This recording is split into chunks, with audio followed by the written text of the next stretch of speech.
In this video, what we're going to do is play around with the liquify tool, and then we are going to see how the save and load option under the selection works. You'll notice that third from the right here, in between feather and color fill, it says save and load, which is grayed out because nothing is selected. Let's go ahead and start with a hard brush, which I have set pretty high, and we're going to choose a color family. About 4 colors will do. I will change the color, but not the hue or the saturation. So we're going to start here. Let's put some green in here. And some cyan. And some blue.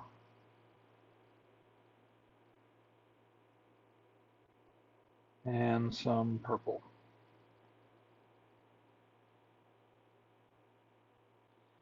Alright, we filled the entire canvas here. Click on the magic wand. Down at the bottom, go to liquify. You want to max out everything and choose the push. And then basically use short strokes to move this around just like it was an acrylic pour.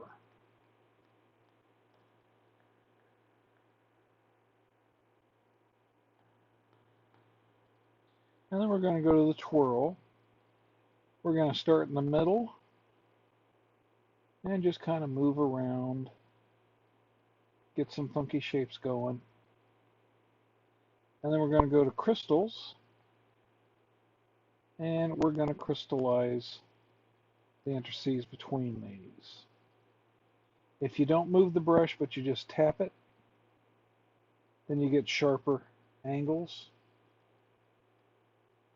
And that should be good enough for us for now. We'll click on the magic wand a couple more times to turn it off. And then we're going to go to the selection tool. I've got it set for automatic selection. And let's select all of the green first.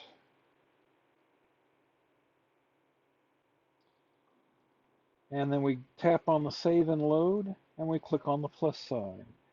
This saves the selection we just made so that we can load it in later. And now we are going to select all of the pink. I think that's all of it. If you don't get everything, don't worry. If there's a few little bits and pieces left over. And then we will do the cyan.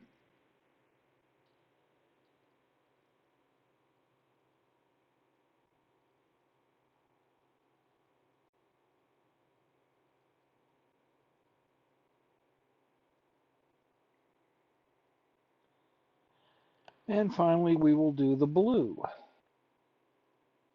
And that gives us 4 selections.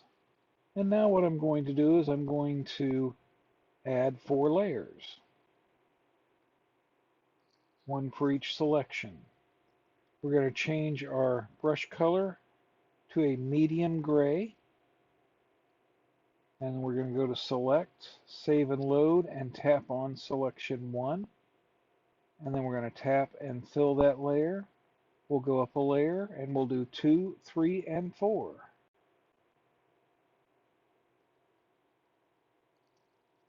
Selection 2, fill. 3, fill. 4, and fill. And as you can see, there are spaces that did not get selected, and that's okay. It's not going to make much difference here. Now what we're going to do is we're going to duplicate each of these layers. And the top instance of each one, we're going to alpha lock. To alpha lock, you either tap on the layer and select alpha lock from the menu, and you can see that it has a checkerboard pattern. You can use 2 fingers and swipe to the right, and that also selects. So whichever way you're comfortable with. Now these alpha lock layers, we're going to make a lighter color of gray. So go halfway between where your gray is now and the white, and we will fill these layers. Only the ones that are alpha locked. And that gives us a light gray color to go over our dark gray color. Now what we want to do is use the clipping mask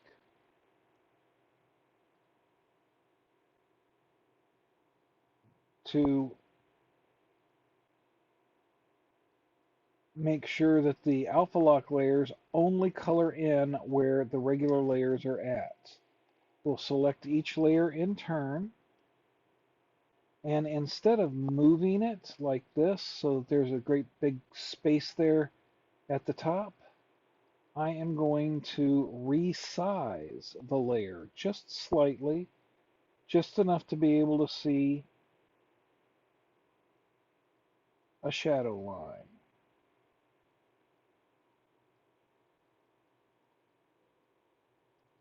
I'm going to take the snapping and magnetics off to make that smoother.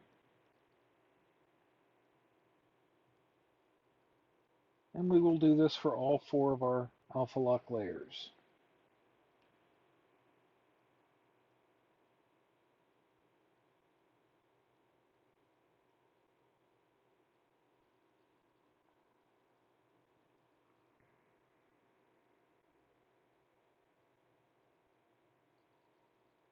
And there we go. Now what we want to do is merge the alpha lock layers onto the regular layers, and that will make this image permanent.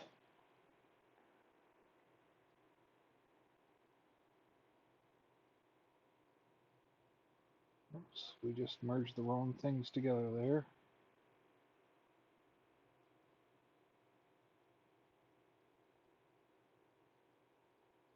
There we go. Layer 1, 2, 3, 4, and 5. Now for layer 2, 3, 4, and 5, what you can do is see what each layer does and decide the effect that you want.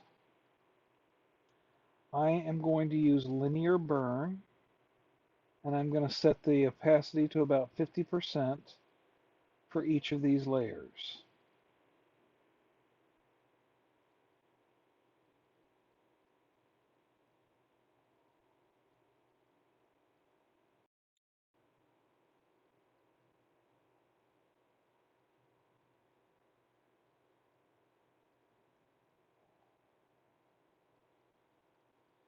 And this gives a nice 3D effect to our pattern. And now we're going to have some fun with this using that same clipping mask.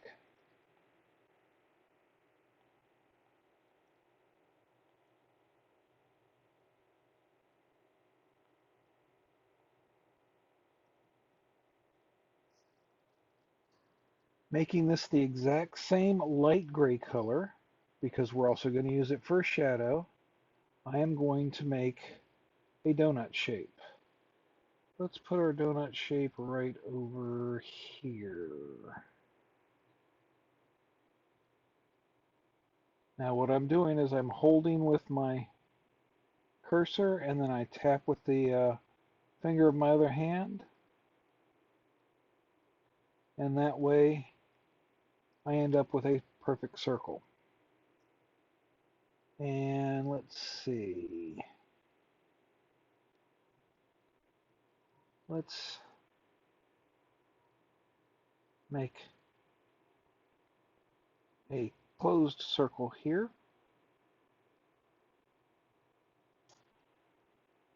And then we are going to add text, which we're just going to call text. And we will rasterize the text and merge it down. We're going to put this all the way at the bottom, and we're going to alpha lock or clipping mask layer 1. And as you can see, that allows us to colorize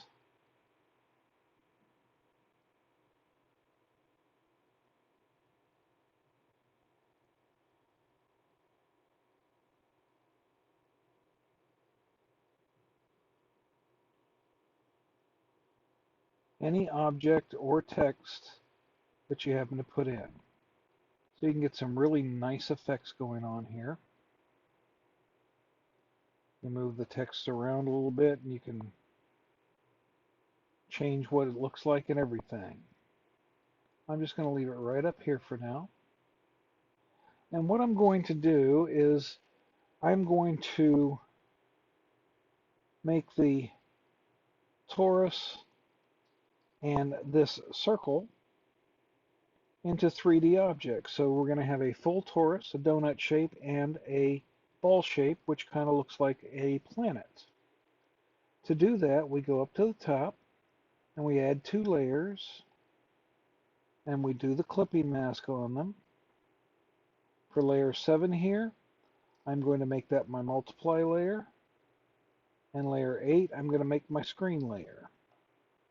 Multiply allows you to darken, screen allows you to lighten. Light usually goes on top of shadow. So we're going to start here. We're going to use let's use a medium brush. And right about there.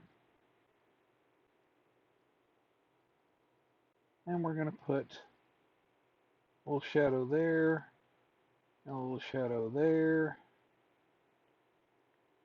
and a shadow there.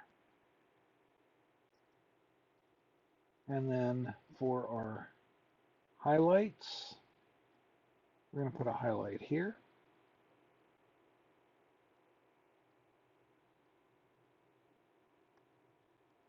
And a highlight here. And a highlight on the inside here. Almost forgot that. There we go. Now we're going to go to Gaussian blur and use that to soften our edges even further.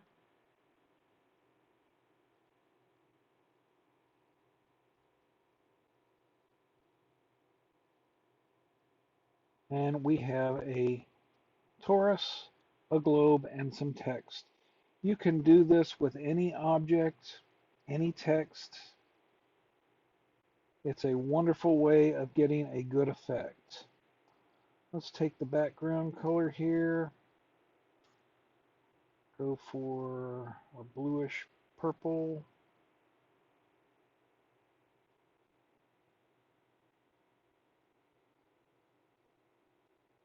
I'm going to add a layer and put it on the bottom.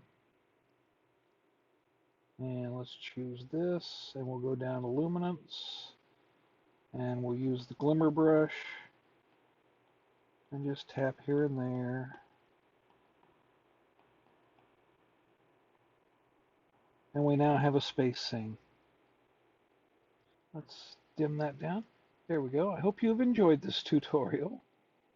And I hope that you all have a wonderful day.